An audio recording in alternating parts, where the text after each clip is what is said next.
थे डिपॉजिट्स की, कल हमने बात की थी डिपॉजिट्स। डिपॉजिट्स में हमने कहा था, सबसे पहले देखा हमने सेक्शन नंबर 73(1), वो कहता है कोई भी कंपनी पब्लिक से डिपॉजिट्स एक्सेप्ट नहीं कर सकती। कर सकती है एलिजिबल पब्लिक कंपनी, ठीक है। कौन कर सकता है? एलिजिबल पब्लिक कंपनी कर सकता है। एलिजिबल पब्लिक कंपनी हमें कहां बताया था? एलिजिबल पब्लिक कंपनी हमने बताया था सेक्शन नंबर 76 में। 76 में बोला था कोई भी पब्लिक कंपनी जिसका नेटवर्थ 100 करोड़ से ज्यादा हो या फिर उसका टर्नओवर 500 करोड़ से ज्यादा हो तो वो पब्लिक डिपॉजिट्स एक्सेप्ट कर सकती है, ठीक है। फिर हमें बोला कि साहब सेक्शन 73(2) कहता है कोई भी कंपनी अपने मेंबर से डिपॉजिट्स एक्सेप्ट कर सकती है, कर सकती है, ठीक है। उसकी लिमिट्स हमें बताई थी, हमने वो लिमिट्स भी देख ली थी। हमने फिर कहा सेक्शन नंबर 76 में आपको कहा कि साहब एलिजिबल पब्लिक कंपनी पब्लिक से डिपॉजिट्स एक्सेप्ट कर सकती है। वहां हमने देखा कि सेक्शन 76 में एलिजिबल पब्लिक कंपनी कौन सी होती है, ये हमने देख लिया कि जिसकी नेटवर्थ 100 करोड़ से ज्यादा हो, जिसका टर्नओवर 500 करोड़ से ज्यादा हो, दोनों में से कोई भी कंडीशन पूरी हो जाए। अब सेक्शन नंबर 76 में ही, सेक्शन नंबर 76 में ही हमें कुछ कंडीशन दी हुई है। कंडीशन, सॉरी ऐसे कह दो, provisions to take deposits from public for eligible company. किसके लिए है ये? एलिजिबल कंपनी के लिए है कि एलिजिबल कंपनी को क्या क्या प्रोविजंस पूरे करने पड़ेंगे डिपॉजिट्स लेने के लिए। ध्यान से दीजिए, पास SR in general meeting, special resolution pass करना पड़ेगा जनरल मीटिंग में। SR पास करना पड़ेगा। एलिजिबल कंपनी, एलिजिबल कंपनी मतलब या तो गवर्नमेंट एलिजिबल हो सकती है, eligible public company, government company या non government company. Government company के लिए भी 35%, नॉन गवर्नमेंट कंपनी के लिए भी 35%। गवर्नमेंट कंपनी का मेंबर से और आउटसाइडर दोनों से 35%, किसी से भी हो सकता है। नॉन गवर्नमेंट कंपनी मेंबर से मैक्सिमम 10, दोनों का मिला आउटसाइडर से 25, टोटल मिला के 35, ठीक है। लेकिन लेकिन हाउएवर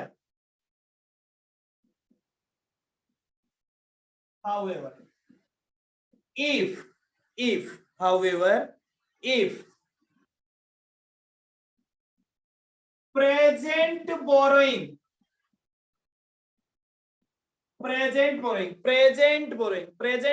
means अभी तक जितने बोरोइंग्स ले रखे हैं, जितना लोन ले रखा है, सब कुछ प्लस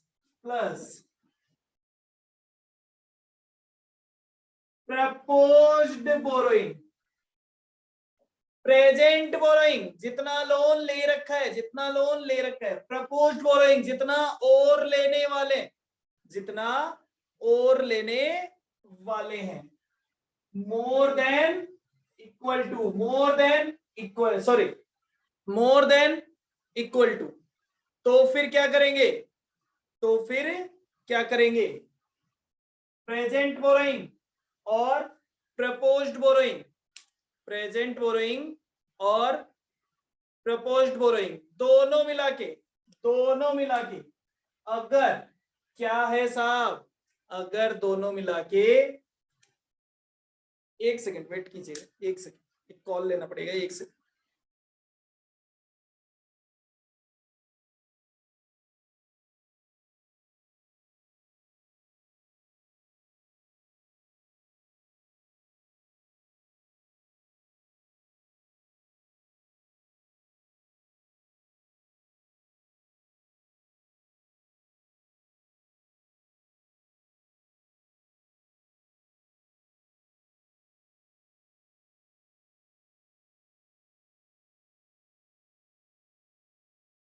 हाँ जी, सुनिए ध्यान से।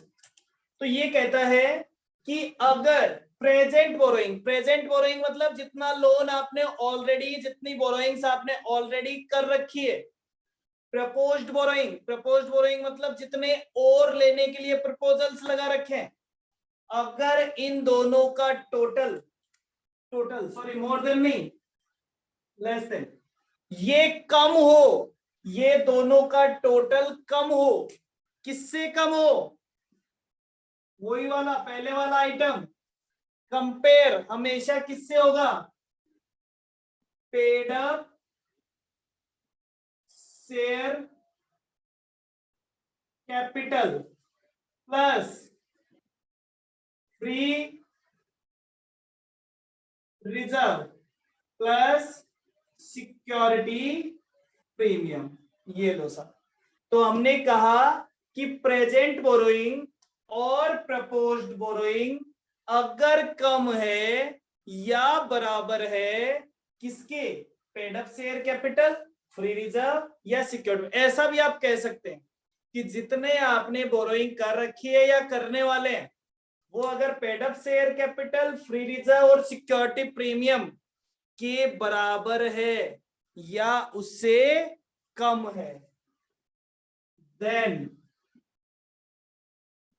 in place of SR only OR is required।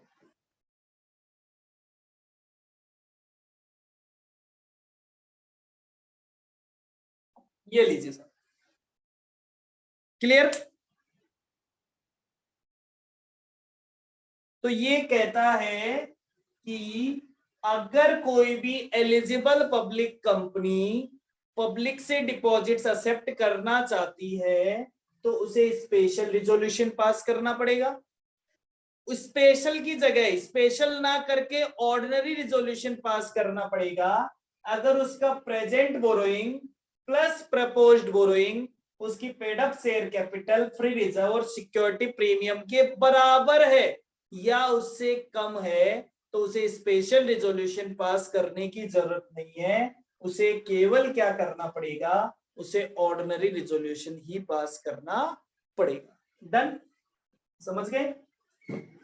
Condition number 2, condition number 2,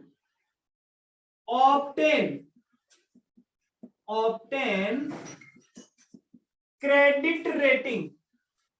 आपको क्या लेनी पड़ेगी? आपको क्रेडिट रेटिंग लेनी पड़ेगी फ्रॉम क्रेडिट रेटिंग एजेंसी। अब ये क्रेडिट रेटिंग क्या होती है? तो क्रेडिट रेटिंग का मतलब है जो भी लोग लोन लेते हैं या लोन देती हैं उनकी क्रेडिट रेटिंग होती है। क्रेडिट रेटिंग कंपनी होती है। आपने सुना है लोन लेने के लिए एक सिबिल स्कोर चाहिए होता है। सिबिल स्कोर, नॉर्मल पर्सन्स को लोन लेने के लिए बैंक वाले उसका सिबिल स्कोर चेक करते हैं। आपने सुना है सिबिल स्कोर? किसी ने भी सुना है सिबिल स्कोर?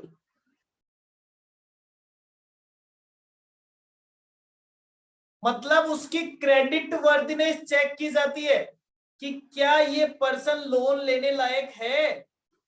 तो इसकी एजेंसीज होती है, कंपनीज होती है, उन लोगों से आपको अपनी क्रेडिट रेटिंग लेनी पड़ेगी कि साहब उन लोगों ने हमें रेटिंग दी है। उनकी रेटिंग कैसे होती है? अब ये रेटिंग आपको याद नहीं रखनी कैसी होती है। जैसे वो कहते हैं ट्रिपल ए, मतलब ये आदमी तो बहुत सुपीरियर है। कोई कहता है डबल ए, कोई कहता है ए, कोई कहता है बी, कोई कहता है डबल बी। इस तरह से ये रेटिंग्स होती है। ठीक है, तो ये रेटिंग आपको लेनी पड़ेगी तब जाके एक public company, eligible public company public से डिपॉजिट्स एक्सेप्ट कर सकती है। तो 76 में, सेक्शन 76 में दो बातें हो गई। सेक्शन 76 में दो बातें हो गई साहब। क्या क्या बातें हो गई? सेक्शन 76 कहता है, सबसे पहले तो वो बताता है कि एलिजिबल पब्लिक कंपनी होगी कौन सी, और फिर वो कहता है एलिजिबल पब्लिक कंपनी को भी ये काम करना पड़ेगा। स्पेशल रिजोल्यूशन पास करना पड़ेगा। स्पेशल नहीं, ऑर्डिनरी से काम हो जाएगा।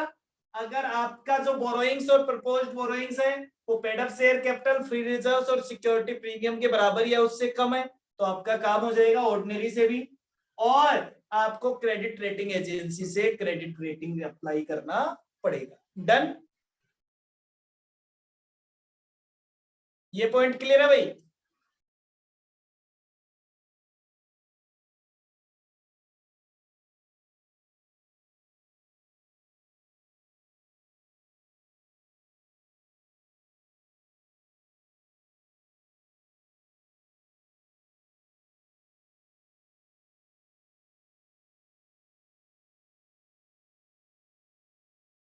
यस नो रिप्लाई कुछ तो करेंगे।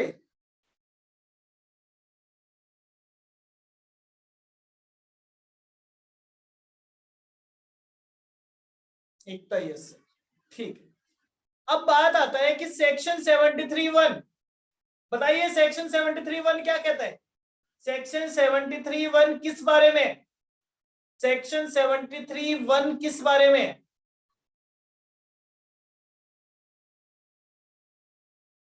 सेक्शन 73(1) किस बारे में?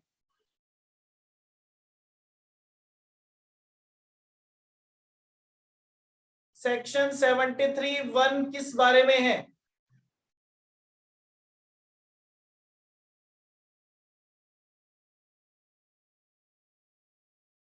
सेक्शन 73(1)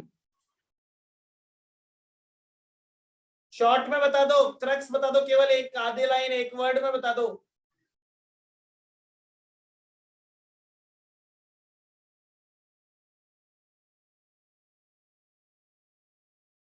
73(1) कहता है कि कोई भी कंपनी पब्लिक से डिपॉजिट्स एक्सेप्ट नहीं कर सकती। सेक्शन 73(1) कहता था कोई भी कंपनी पब्लिक से डिपॉजिट्स एक्सेप्ट नहीं कर सकती एक्सेप्ट एलिजिबल पब्लिक कंपनी, जो कि कहां पे एलिजिबल हुई है? सेक्शन 76 में जाके।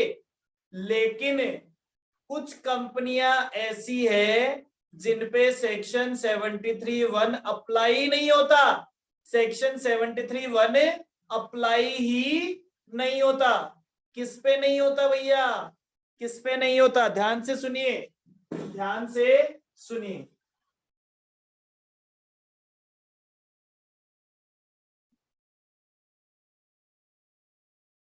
सेक्शन 73(1) नॉट अप्लाई ऑन, किस पे अप्लाई नहीं होगा? या ऐसे लिख लो, ऐसे लिख लो, शैल नॉट अप्लाई।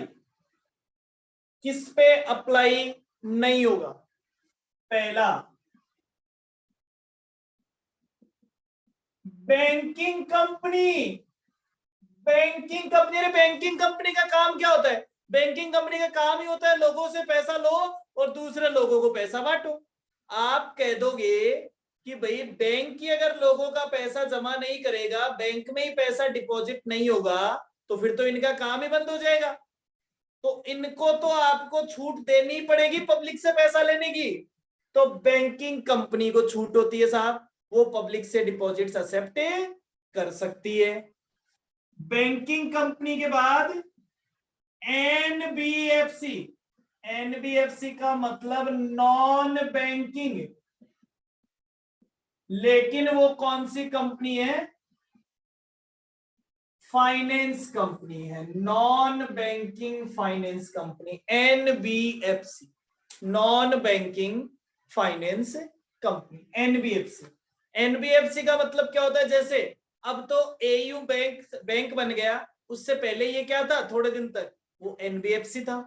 तो नॉन बैंकिंग मतलब जिनको अभी तक वो काम बैंक के जैसा ही करते हैं, लेकिन उन्हें अभी बैंक का लाइसेंस नहीं मिला है, वो बैंकिंग रेगुलेशन एक्ट में अभी तक रजिस्टर्ड नहीं हुए। तो एनबीएफसी किसके पास रजिस्टर्ड होती है? आरबीआई के पास। तीसरा, housing finance company. Housing finance company मतलब जो होम लोन देते हैं केवल, जो केवल होम लोन देते हैं वो भी पब्लिक के डिपॉजिट्स ले सकती है, और any other company prescribed by RBI, sorry prescribed by central government, prescribed bye CG in consult with RBI.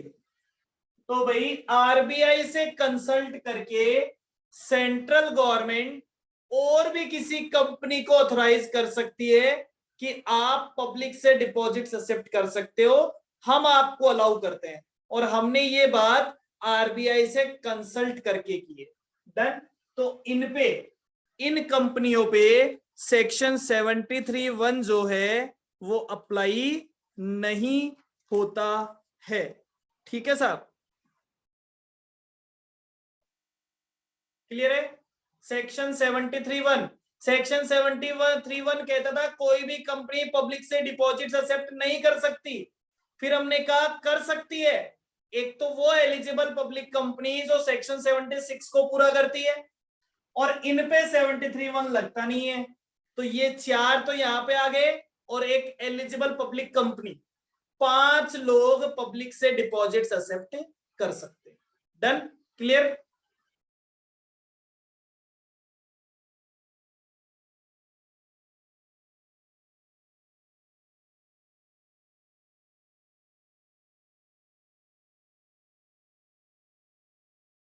Priyanshi, Anushka,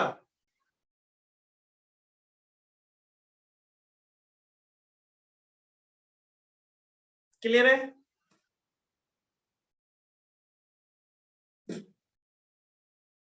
चलिए, इसके बाद अब देखो, ये कल वाले के कंटिन्यू में ही है, ये कल वाले के कंटिन्यू में ही है बेटा। ये इतना इतना घुमाया फिराया हुआ टॉपिक है, मैं तो आपको बहुत सिंप्लीफाइड वे में करा रहा हूं। सब लोग इसको छोड़ देते हैं, छोड़ो और चले जाओ, छोड़ो और एग्जाम, बट एग्जाम के लिए बहुत इंपॉर्टेंट है, तो हम इसको रेडी करेंगे। ये सारे जो मैं करा रहा हूँ सारे क्वेश्चन आ सकते हैं। फिर बोलता है साहब section 73(2), section 73 subsection 2, section 73 subsection 2 में हमने बोला था कोई भी कंपनी डिपॉजिट एक्सेप्ट कर सकती है, कोई भी कंपनी डिपॉजिट्स एक्सेप्ट कर सकती है, कर सकती है। किससे कर सकती है? अपने मेंबर से कर सकती है, अपने मेंबर से डिपॉजिट्स एक्सेप्ट कर सकती है। ठीक है साहब, लेकिन करने के लिए कर तो सकती है, अलाउ तो कर दिया, लेकिन कोई तो कंडीशन होगी, कोई तो प्रोविजंस होंगे जो पूरे करने पड़ेंगे। बिल्कुल। तो ये कहता है clause, clause A to F, clause A to F। आप ऐसे लिख लो, सेक्शन 73(2) प्रोविजन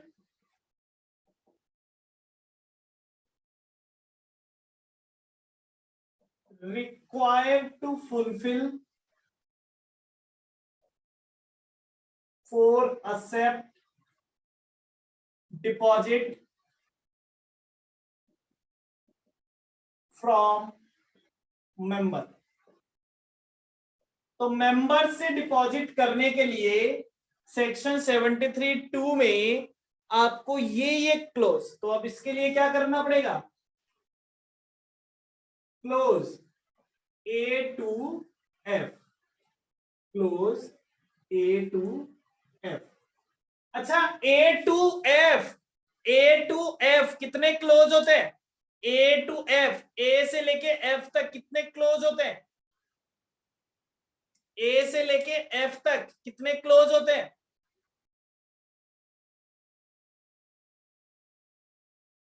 5। A से लेके F तक 5, A से लेके F तक 5, ए से लेके एफ तक 5 क्लोज, ए से लेके एफ तक 5 क्लोज, 5 ही होते हैं क्या? जल्दी बताइए, ए से एफ 5। सर नशे में हो क्या? ए से लेके एफ तक कितने होते हैं, 6 या 5?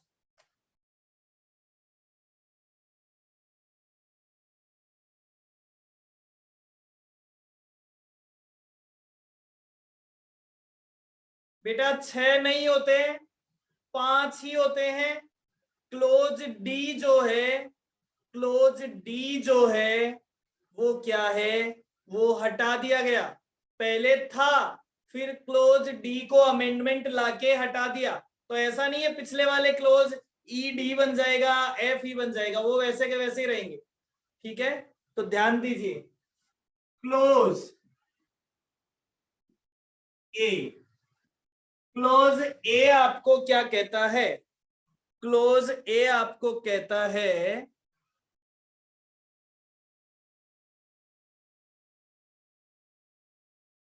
Company, company shall, company shall circulate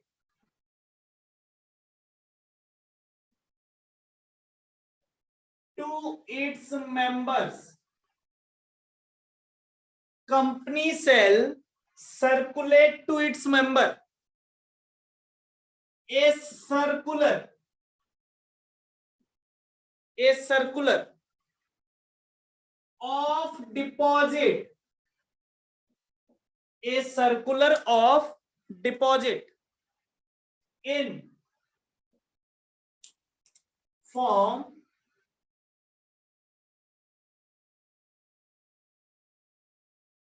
DPT1, DPT1 containing details,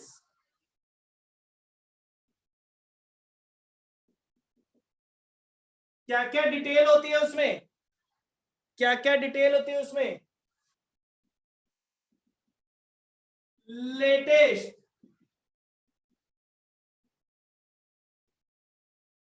financial position of company, company की latest financial position, total number of deposits, total deposits कितने हैं साहब, कितने लोगों से डिपॉजिट्स ले रखे हैं, और अमाउंट ऑफ आउटस्टैंडिंग डिपॉजिट्स, कितने डिपॉजिट का पेमेंट करना, मेच्योर होना अभी बाकी है। मतलब आपने डिपॉजिट ले रखा है, उनको पैसे देना बाकी है। चलिए साहब, ये बात किसकी है, क्लोज नंबर 1 में आपको ये सर्कुलेट करना पड़ेगा, form DPT 1।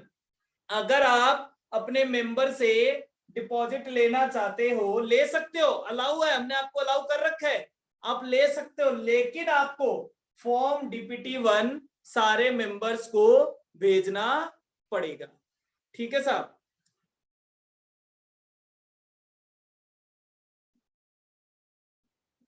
Close B, clause B,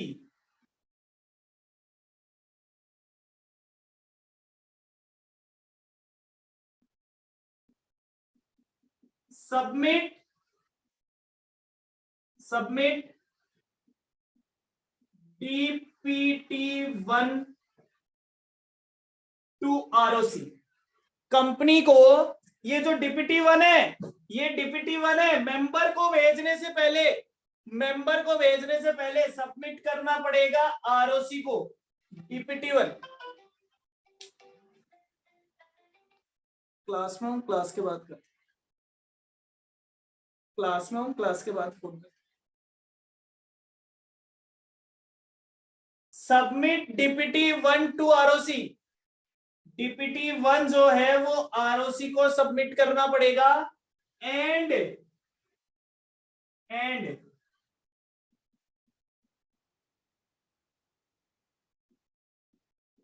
circulate to member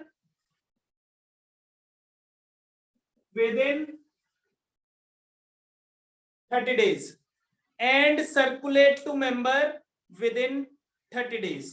तो पहले आरओसी में सबमिट करो, आरओसी में सबमिट करने के 30 डेज के अंदर मेंबर्स में सर्कुलेट कर दो। आरओसी में सबमिट करने के 30 डेज के अंदर मेंबर्स में सबमिट कर दो। तो यहां इन्होंने कहा मेंबर्स में सबमिट सर्कुलेट करना है, सर्कुलेट करने से पहले आरओसी में सबमिट करना है और उसके बाद 30 डेज में मेंबर्स में सबमिट कर देना है। ठीक है साहब, क्लोज सी। अच्छा, आपको एक बात याद है क्या बेटा, आपको एक बात याद है, जब मैंने आपको डिबेंचर्स का चैप्टर पढ़ाया था, चाहे कंपनी अकाउंट से बात कर लो, चाहे हमने यहां भी डिबेंचर पढ़ा था, तो हमने कहा था जितने डिबेंचर आपके इस साल मेच्योर होने वाले हैं उसका 15% अमाउंट आपको डिबेंचर रिडम्पशन रिजर्व इन्वेस्टमेंट में कराना होता है 30 अप्रैल तक, 30 अप्रैल तक उसका 15% अमाउंट। वैसे ही यहां पे भी आपको 15% की जगह 20% अमाउंट, 15% की जगह 20% अमाउंट। तो क्या लिखना है, ध्यान से देखिए, डिपॉजिट्स मैच्योरिंग, जो डिपॉजिट्स मैच्योर होने वाले इन नेक्स्ट फाइनेंशियल ईयर, अगले फाइनेंशियल ईयर में 20% of amount of such deposits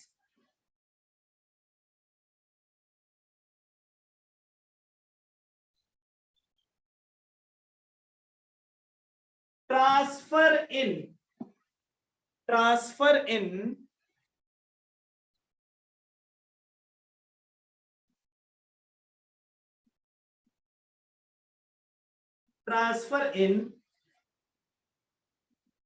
separate bank account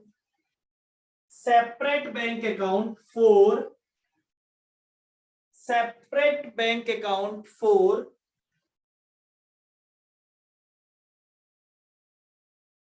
deposit redemption reserve till 30th April of such financial year. ये लो सर, ध्यान से सुनना, क्या मतलब है दोबारा देख लो। बोले आपके आपके कौन से साल की बात कर रहे हैं, हम बात कर रहे हैं 1 अप्रैल 1/4/2020 से लेके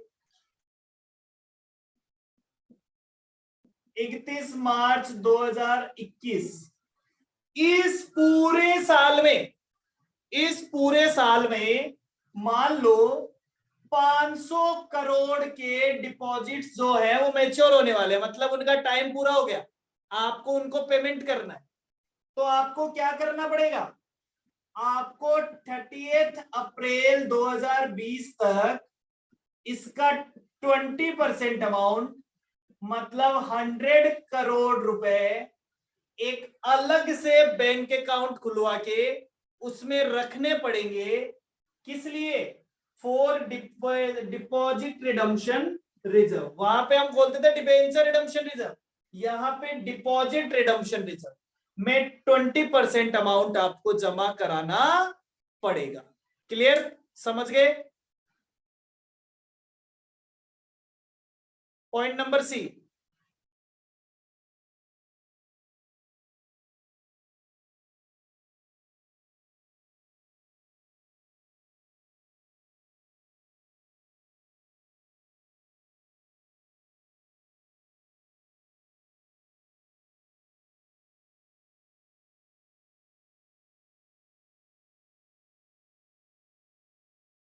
क्लियर है? Point close number D, close number D होता नहीं है, क्लोज नंबर डी नहीं होता है, क्लोज नंबर डी हटाया हुआ है, अमेंडमेंट में हट गया। Clause number E, clause number E ये कहता है साहब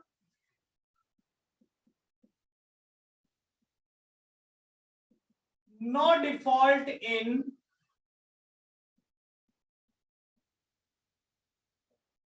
पेमेंट ऑफ डिपॉजिट्स, डिपॉजिट्स के पेमेंट में कोई भी डिफॉल्ट नहीं होना चाहिए। And if default in past, अगर पास्ट में कोई डिफॉल्ट हो चुका हो, then such default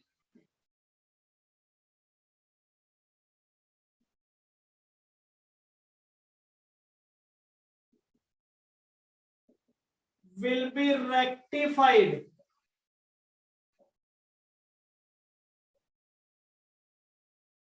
before rectified 5 years before। तो ये कहता है कि अगर कोई पास्ट में डिफॉल्ट हुआ है तो वो डिफॉल्ट 5 साल पहले, 5 साल पहले,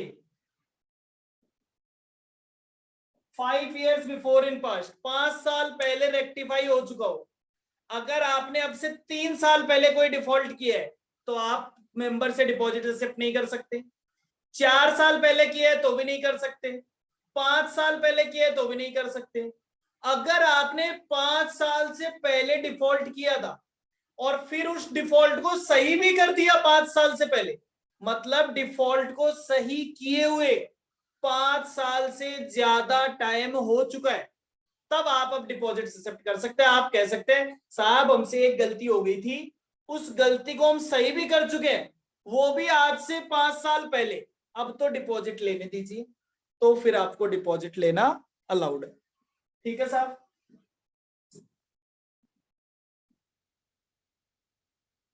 point number F, close number F, close F,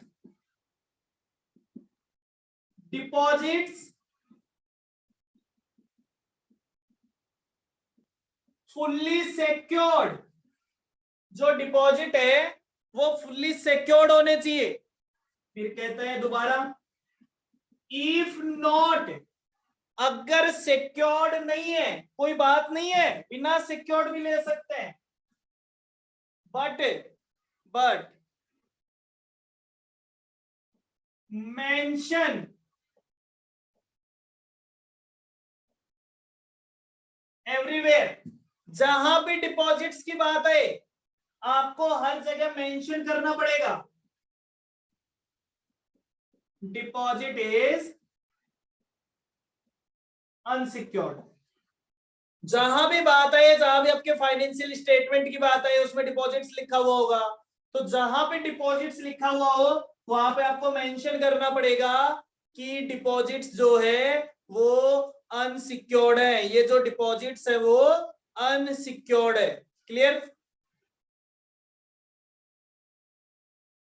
तो ये बातें किसने कही है? ये प्रोविजन है क्लोज नंबर 73(2) के। 73(1) कहता था, 73(1) मैं देखो दोबारा से क्लियर कर रहा हूं, अभी तक जो बातें हमने की, 73(1) कहता था कि आप किसी से भी डिपॉजिट एक्सेप्ट नहीं कर सकते। फिर उसने कहा कर सकते हो अगर आप एलिजिबल कंपनी हो, सेक्शन नंबर 76 में। ठीक है साहब, सेक्शन नंबर 76 में बोला कौन एलिजिबल हो सकता है, कंडीशन बताई, फिर ये कहा कि उसको क्या क्या करना पड़ेगा, एसआर पास करना पड़ेगा, ओआर पास करना पड़ेगा और रेटिंग की एजेंसी की अप्रूवल लेनी पड़ेगी। ठीक है, खत्म 73। फिर उन्होंने कहा 73(1) किस किस पे अप्लाई नहीं होता, नहीं होता मतलब वो भी डिपॉजिट एक्सेप्ट कर सकते हैं, बैंकिंग कंपनी कर सकती है, एनबीएफसी कर सकती है, और उन्होंने कहा कि कोई ऐसी कंपनी जो आरबीआई से और हाउसिंग फाइनेंस हो वो कर सकती है। ठीक है साहब। फिर उन्होंने कहा क्लोज 73(2) कहता है कोई भी कंपनी अपने मेंबर से डिपॉजिट एक्सेप्ट कर सकती है। हमने कहा कर सकती है, लेकिन उसे क्लोज ए से लेके एफ तक कंप्लाई करने पड़ेंगे। ये थे क्लोज ए से लेके एफ तक। क्लियर है क्या साहब? कोई दिक्कत है?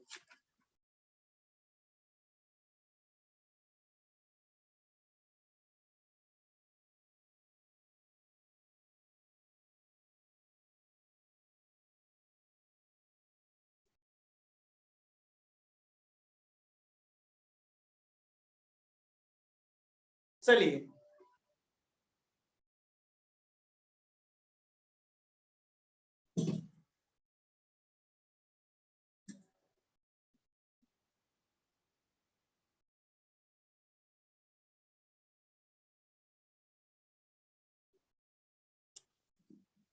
इसी सेक्शन का आगे का पार्ट है, इसी सेक्शन के आगे का पार्ट है।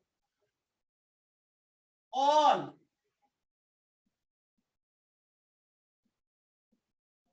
प्राइवेट कंपनी, सारी private companies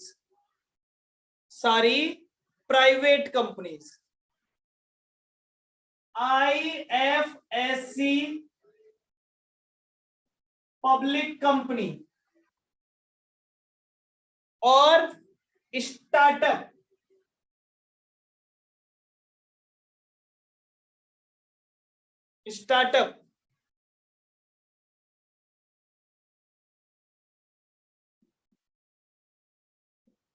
accept deposit from member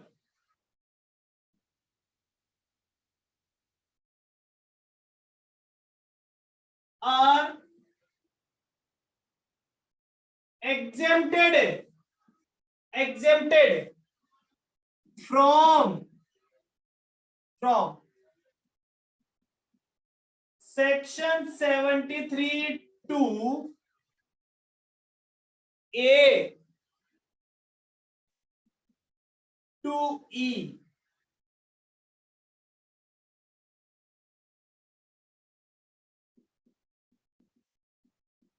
They only satisfy clause 73(2)F. ये लो सर। तो ये कहता है, देखो हमने 6 तरह की कंपनी के बारे में पढ़ा था। हमने 6 तरह की कंपनी के बारे में पढ़ा था। एक एलिजिबल पब्लिक कंपनी, एक पब्लिक कंपनी, उसके बाद में पढ़ा था private company, IFSC public company, startup. तो बोले ये जो कंपनी है सारी private company, IFSC public company और स्टार्टअप, इन लोगों को क्या दे रखी है? इन लोगों को एग्जम्पशन दे रखी है कि आपको clause A B C D E follow नहीं करना। कभी भी एग्जम्पशन हटाई जा सकती है, एग्जम्पशन दे रखी है, फॉलो नहीं करना। आपको केवल क्या फॉलो करना है? लास्ट वाला क्लोज। लास्ट वाला क्लोज मतलब एफ क्लोज। एफ क्लोज मतलब अगर आपने अनसिक्योर्ड डिबेंचर एक्सेप्ट किए, इश्यू किए, एक्सेप्ट किए हैं, अनसिक्योर्ड डिपॉजिट्स एक्सेप्ट किए हैं, तो आपको हर जगह मेंशन करना पड़ेगा बस। ठीक है, बाकी सारे क्लोज अप्लीकेबल नहीं है। डन?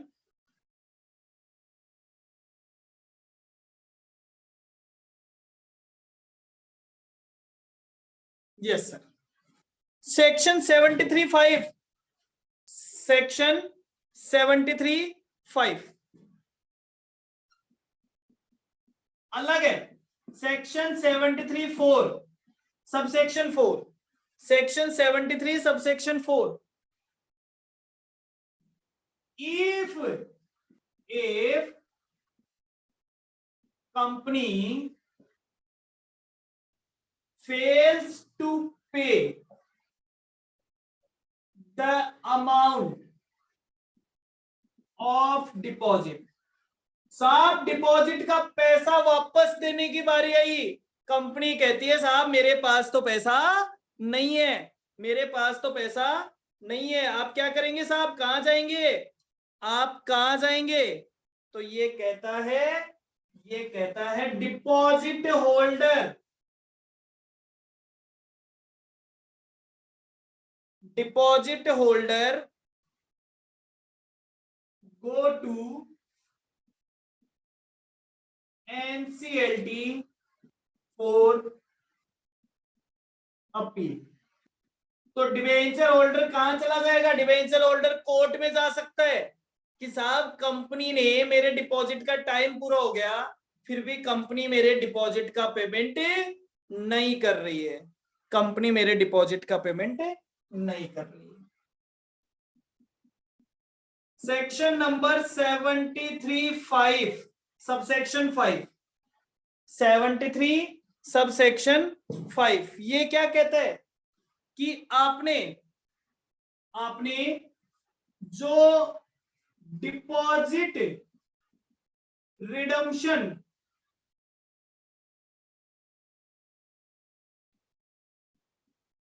रिजर्व बनाया था, जो डिपॉजिट रिडम्पशन रिजर्व बनाया था, only be used for payment of deposit. तो जो डिपॉजिट, जो 20% पैसा, जो 20% पैसा आपने डिपॉजिट रिडम्पशन रिजर्व में रखा था, वो केवल डिपॉजिट के पेमेंट में काम ले सकते हो और किसी पेमेंट में काम नहीं ले सकते, और किसी पेमेंट में काम नहीं ले सकते हो। क्लियर है? तो ये बातें हो गई साहब, हमने सेक्शन 73 पूरा पढ़ लिया, सेक्शन 73 हम पूरा पढ़ चुके हैं, सेक्शन 76 हम पूरा पढ़ चुके हैं। डन, 2 सेक्शन आज हमारे कंप्लीट हो गए, सेक्शन 73 पूरा हो गया, सेक्शन 76 पूरा हो गया। क्लियर? थोड़ी सी बातें और करनी है, अभी भागना नहीं है, थोड़ी बातें और करेंगे फिर भागेंगे।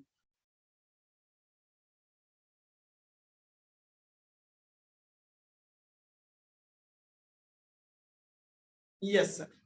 चलिए अब आता है साहब, रूल तो बता दिए, रूल तो बता दिए, लेकिन अगर आप रूल को फॉलो नहीं करेंगे, मैंने आपको रूल बता दिए सारे, अगर आप रूल को फॉलो नहीं करेंगे तो क्या लगेगी, रूल को फॉलो नहीं करते हैं तो क्या लगती है, रूल को फॉलो नहीं करते हैं तो पेनल्टी लगती है साहब, रूल को फॉलो नहीं करते हैं तो पेनल्टी लगती है। सेक्शन 76A, सेक्शन 76A ये कहता है if section 73 and section 76 is contravened, section 73 और सेक्शन 76 कॉन्ट्रावेन की जाती है, देन पेनल्टी क्या होगी साहब, तो ये कहते हैं कंपनी पे और ऑफिसर इन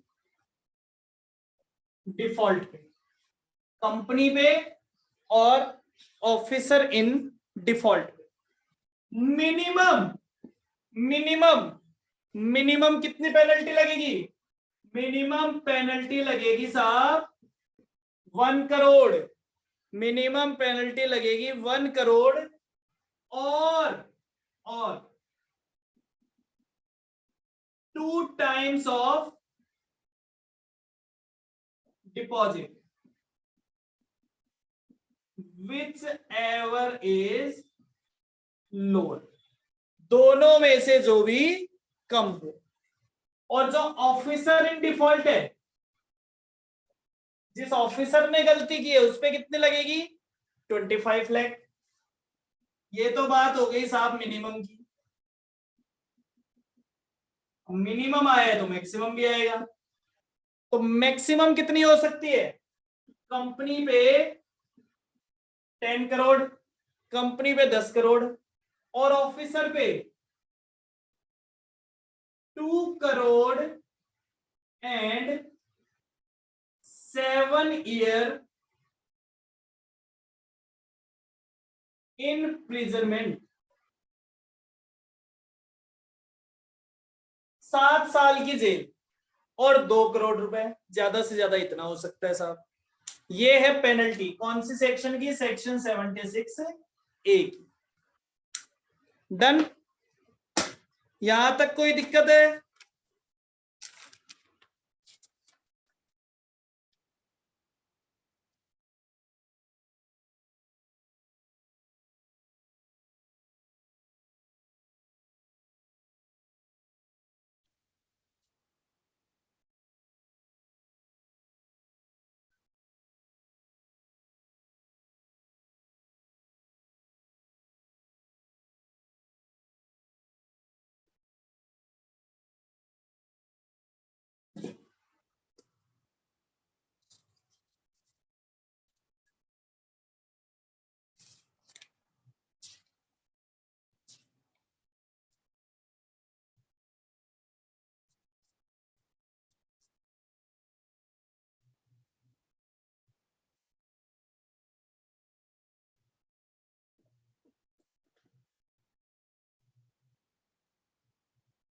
हटा दो।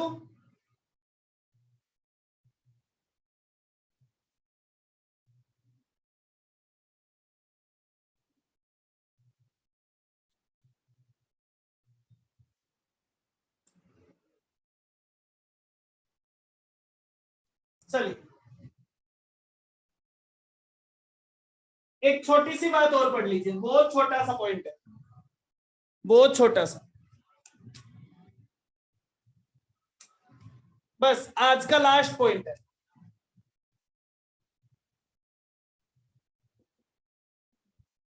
सेक्शन 74, सेक्शन 74,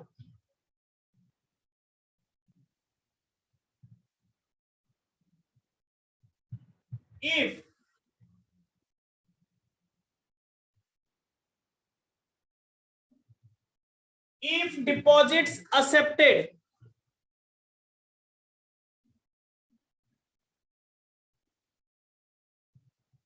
before 1st अप्रैल 2014, अगर डिपॉजिट्स एक्सेप्ट किए गए हो 1 अप्रैल 2014 से पहले।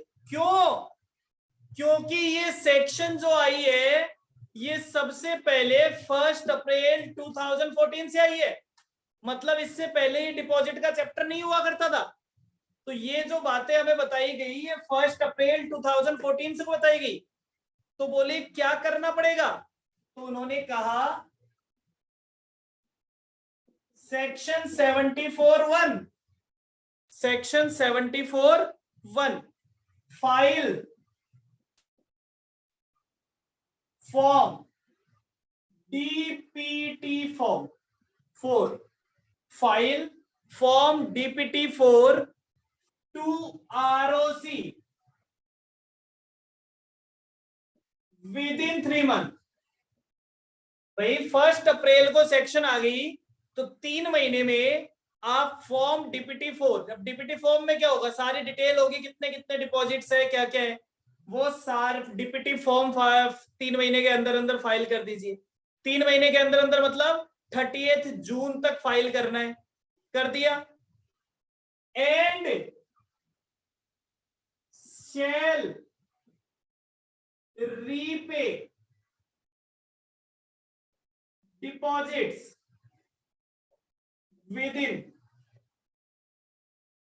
3 years, और अगले 3 साल के अंदर अंदर उन डिपॉजिट्स का रिपेमेंट कर दीजिए।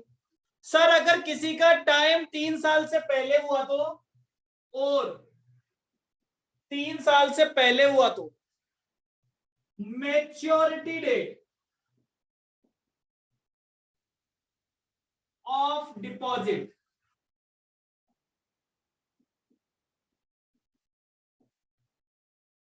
विच एवर इज अर्लियर, जो पहले आई, जो पहले आई। ठीक है साहब।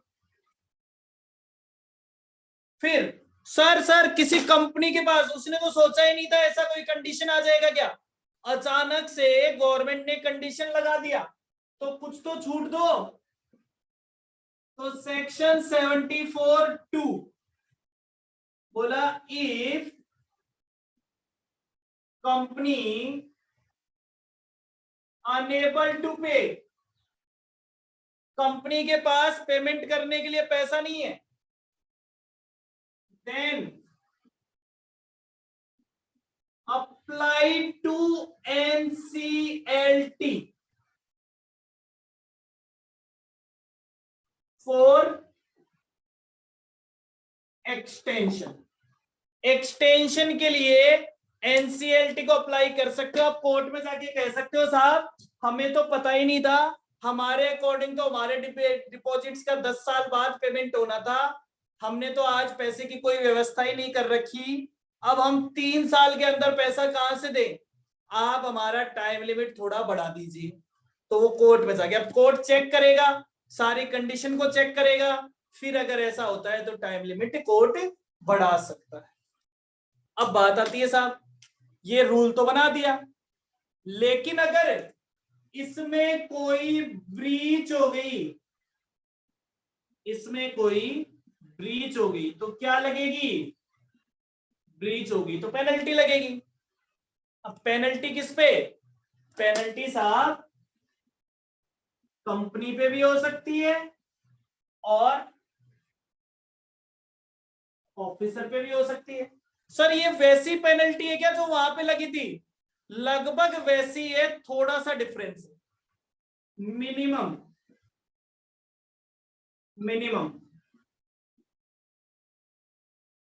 1 करोड़,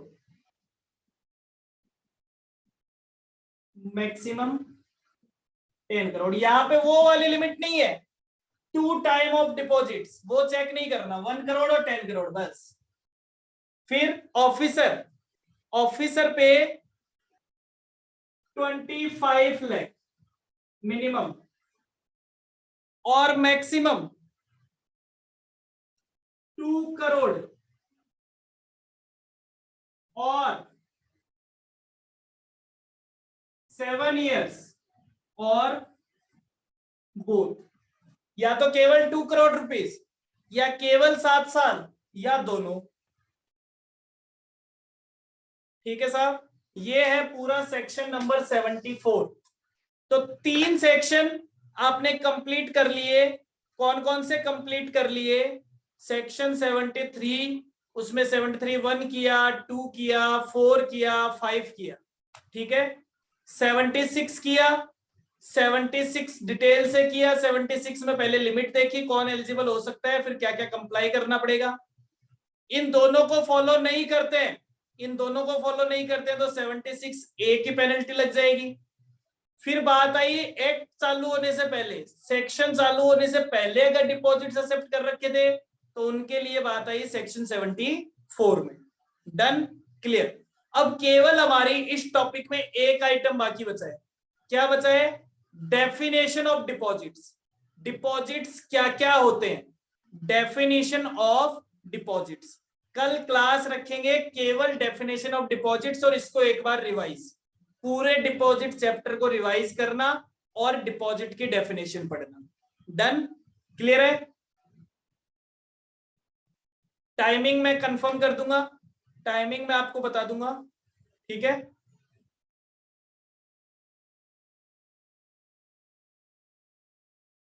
चलिए बाय बाय, टेक केयर। इसको रिवाइज जरूर कर लीजिएगा, पूरे को रिवाइज नहीं करोगे तो देखो कोई मतलब नहीं है। चलिए bye bye, take care, thank you so much.